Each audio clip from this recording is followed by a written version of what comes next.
Hey everybody, this is Greg from Guardian RFID. Today I'm joined by Paul, our Director of Jail Operations, to help me answer another one of the questions that has come from our warrior community. This time the question is, what is tag mapping? Well, I really don't know, and when I don't have the answer to something, I usually just make up the answer. Just kidding. I do my very best to bring in experts from all around the corrections community to find the best answer possible. And today I want to ask Paul, who really made up the concept of tag mapping. Paul, tell me what exactly tag mapping is and where does it start? I think the first thing to discuss is what a tag is. So a hard tag, this red thing that you're holding in your hand, is the backbone of the Guardian RFID system, and that has a batteryless, wireless computer chip that allows us to track officer rounds and link jail management information on your inmates in custody to events that the officer's logging.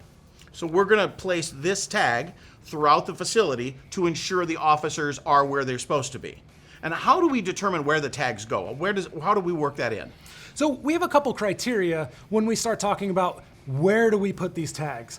Because you're most likely used to paper documentation, and officers can kind of walk around the facility the way they want. The way our system is built is to mitigate risk, limit the liability, protect officers. So we're going to strategically place these tags around the facility in locations that require an officer to walk past a string of cells on both ends of a tier, so that that officer looks in to each and every one of those cells and records that they actually walked by and checked health and welfare.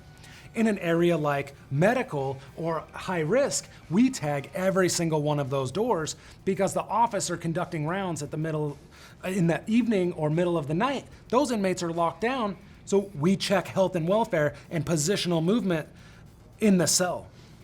So we have multiple uses for those tag placements. And obviously we mentioned mitigating risk, increasing defensibility, but what is the bottom line to the officer that really wants to know, why are you putting these tags where they are? What is the real reason we place them where they are?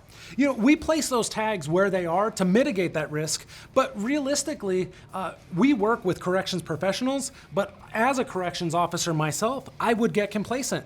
And I might not walk to the end of the tier when I'm feeling at the end of a 10 or 12-hour shift to not do it. This forces me to be the good officer and walk every single time to capture that data that I was there and I checked on those inmates. So the tag mapping process is where we will work with the administration or the staff to determine where our tags should be placed so that you get the best coverage and you can be the most compliant for state audits and for your own personal use within the facility.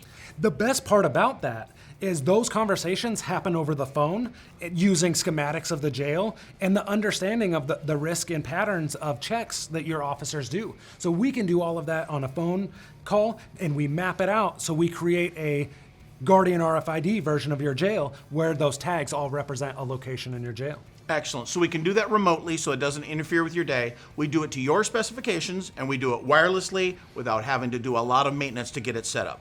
That's exactly it. Excellent. Well, this is designed for a lot of things, but the main reason is we're trying to CYA those officers that work the floor every day. So if you have any more questions about tag mapping, implementation, or anything else, reach out to us at support@guardianrfid.com. And as always, get your team home safe.